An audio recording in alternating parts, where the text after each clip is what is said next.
Sebelum memulai video ini jangan lupa tekan tombol subscribe dan aktifkan loncengnya ya teman-teman semua, agar Pak Guru Antes tetap semangat untuk memberikan konten-konten yang edukatif bagi kita semua. Soal nomor 1. Seorang guru IPA di kelas 4 sedang mengajarkan konsep tentang rantai makanan. Beberapa siswa tanpa kesulitan memahami perbedaan antara konsumen primer dan konsumen sekunder. Langkah apa yang paling efektif yang bisa dilakukan oleh guru untuk membantu siswa memahami konsep ini? Berarti yang diminta itu adalah langkah yang paling efektif ya Bapak Ibu guru, yang ini ya. Oke, kita baca opsi jawabannya. A. Memberikan penjelasan ulang secara rinci tentang definisi konsumen primer dan sekunder. Kalau di dalam pembelajaran biasanya ini kan jarang ya kita menjelaskan kembali seperti itu, karena itu bukan cara yang paling efektif seperti itu. Jadi kalau menurut saya ini bukan jawaban yang tepat, kita delete saja seperti itu. Lalu B. Menggunakan diagram rantai makanan dan meminta siswa mengidentifikasi contoh konsumen primer dan sekunder. Kalau di sini ada alat bantunya ya Bapak Ibu ya. Alat bantunya itu diagram rantai makanan. Jadi ini bisa dikatakan bisa cocok dengan opsi jawaban yang kita butuhkan seperti itu. Kita baca yang C.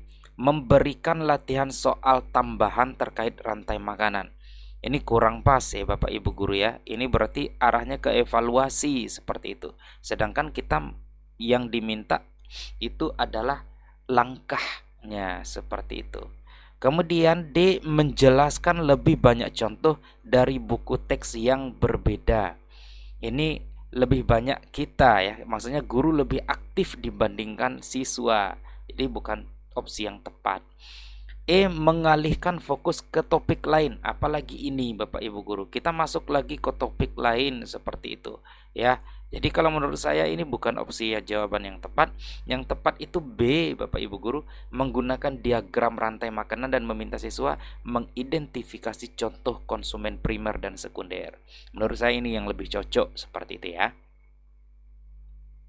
Oke, kita lanjut ke soal nomor 2 ya. Ketika mengajarkan konsep sifat benda cair dalam pembelajaran IPAS, guru menemukan beberapa siswa beranggapan bahwa air di dalam gelas tetap memiliki bentuk tertentu. Apa strategi yang paling sesuai untuk meluruskan kesalahpahaman ini? Ini namanya miskonsepsi ya Bapak Ibu guru ya. Oke. A. Menjelaskan teori ilmiah secara lebih rinci. B. Menunjukkan video tentang sifat benda cair. Nah, kalau A dibandingkan dengan B, itu menurut saya yang B lebih tepat ya. Oke, yang A-nya kita delete. C. Melakukan eksperimen langsung dengan menunjukkan bahwa cairan mengikuti bentuk wadahnya. Nah, kalau dibandingkan dengan B, yang C lebih tepat ya, karena di sini kan ada eksperimen ya Bapak Ibu guru, berarti kan pengalaman nyata ya, atau secara langsung dibuktikan seperti itu. Kemudian D. Menggunakan buku teks untuk membacakan penjelasan ilmiah. Kalau dibandingkan dengan C, yang C lebih tepat, berarti yang D kita delete ya. E. Memberikan tugas kelompok untuk berdiskusi tentang sifat-sifat benda. Kalau dibandingkan dengan C, yang C lebih tepat dibandingkan dengan yang E. Berarti jawabannya itu adalah C Bapak Ibu guru, melakukan eksperimen langsung dengan menunjukkan bahwa cairan mengikuti bentuk wadahnya. Oke, lanjut ke soal berikutnya. Soal nomor 3. Dalam mengajarkan konsep penguapan kepada siswa SD, beberapa siswa kesulitan memahami bagaimana air bisa berubah menjadi gas. Berarti miskonsepsi juga ya arahnya ya Bapak Ibu guru ya. Apa pendekatan pembelajaran yang paling efektif untuk membantu siswa memahami konsep ini? Yang diminta pendekatan pembelajaran ya. Ini ya Bapak Ibu guru ya, pendekatan pembelajaran. Oke. A. Mengajak siswa membaca buku menjelaskan penguapan secara detail. Membaca buku di sini Bapak Ibu guru. Kemudian B. meminta siswa mencatat definisi penguapan dari buku teks. Ini A dan B hampir sama ya. C. Memberikan lembar kerja dengan soal-soal terkait penguapan. Nah, kalau A, B, dan C, menurut saya A dan B ini kurang tepat ya kalau dibandingkan dengan yang C. Jadi saya delete saja seperti itu. D. Mengajak siswa melakukan eksperimen sederhana dengan memanaskan air dan mengamati proses penguapan. Nah, ini lebih tepat ya kalau dibandingkan dengan yang C, Bapak Ibu guru. Karena di sini ada yang melakukan eksperimen ya. Nah, eksperimen itu kan berarti melakukan betul-betul nyata seperti itu. Peserta didik kita itu